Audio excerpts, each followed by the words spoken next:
Welcome back to CBS 10. Let's turn our attention now to the Republicans. And joining me for discussion of that are Steve Chigueras and Leslie Sanchez, once more from Greenville, South Carolina. So I think the question some people might have, there you are in Greenville, where the CBS GOP debate is going to be on Saturday night, and yet Donald Trump isn't there in South Carolina. He's in Louisiana. Tell us about Donald Trump and the expectation there for him in South Carolina. Let's start with you, Leslie. Sure. Massive amount of support, energy for Donald Trump. There's no doubt about it. He's certainly the front runner.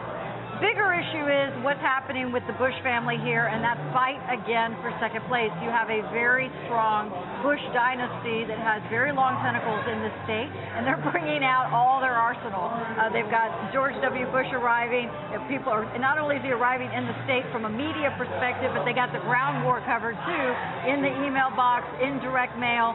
It's really a big push to a very strong constituency that's been loyal to them and a firewall to them going back to their father, 1988. So that's a big dynamic. Ted Cruz has been coming out with numerous emails saying that he's getting a big PAC attack against him, talking about his policies, and now you're even seeing the Twitter war between Trump and Cruz, you know, who's lying to who, and Rubio is somewhere in that mix. So it is a very fluid dynamic right now. A lot of people excited, but one thing is true. People are ready for that debate. All eyes are going to be watching on the dynamic, who's going to falter, who's going to sail through. And I think Trump realizes he's in the lead. He doesn't want to take a lot of hits. He's just going to kind of keep moving and let the fight happen almost in that second tier.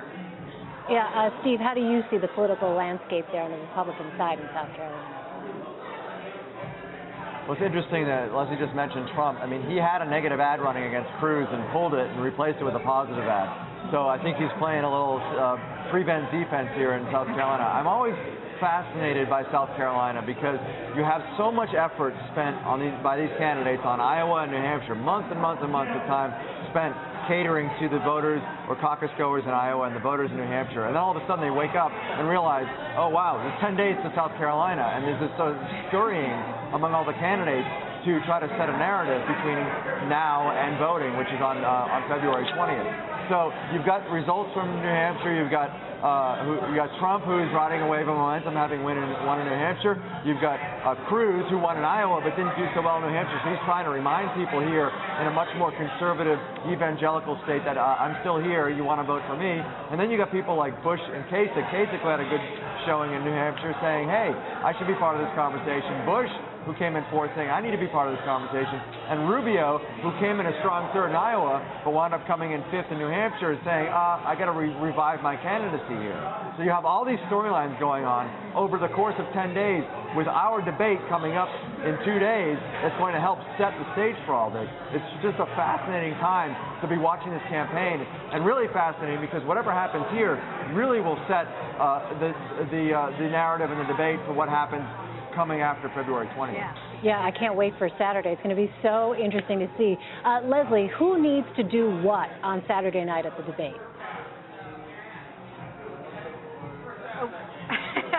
Well, we need to see who's going to go after Marco Rubio and try to put the fork in it, so to speak.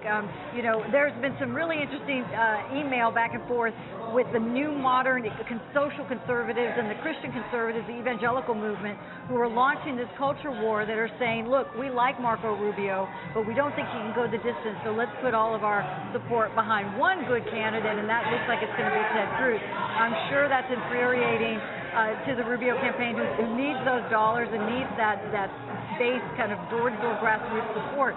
He needs to really show he has not only the capacity to lead, but that he can shake it off. We talked about that a lot, and really look like he has a command of the issues and is ready to move forward. I think Governor Jeb Bush is putting everything, again, their firewall is South Carolina like it has been for decades, and he has to show a robust contrast to Donald Trump. He is the seasoned professional who's a better alternative than Kasich. It's all coming down to, are you the Trump or the anti-Trump candidate? If you think 60% of the establishment does not want Trump, then these individuals really need to start coalescing. People need, or otherwise, it's exactly what Steve's talking about. You can look at that momentum of Donald Trump continuing past South Carolina and just moving through Super Tuesday. That's the biggest concern. Can some of these individuals start to say, let's get real about this?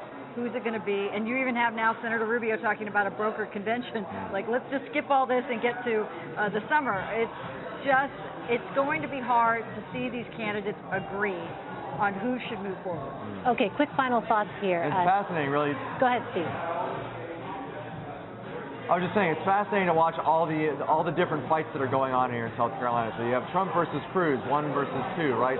But then you have people like Rubio and Jeb Bush not only going after each other for that anti-Trump Cruz vote, but they're also going after Trump and Cruz as well to try to knock them down a peg. And it's just sort of interesting to see how they're positioning themselves. The two biggest voting blocks here among Republicans in South Carolina, the evangelical voters and very conservative voters. And you're hearing shades of it in each of these people, how they're talking. Marco Rubio talking about Donald Trump's offensive language and how you don't talk about this kind of thing. You don't teach your kids this in church. You know, the fact that he mentions church is just sort of very interesting because 64% of people who voted in the Republican primary in 2012 identified as evangelical. So you look at all these little hints and where these people are trying to pick up votes along the line, and it's just fascinating to watch over the next 10 days how they're trying to just gain a little bit of an edge to try to get some more votes. Right, so much to look forward to. All right, Steve and Leslie in Greenville, thank you so much.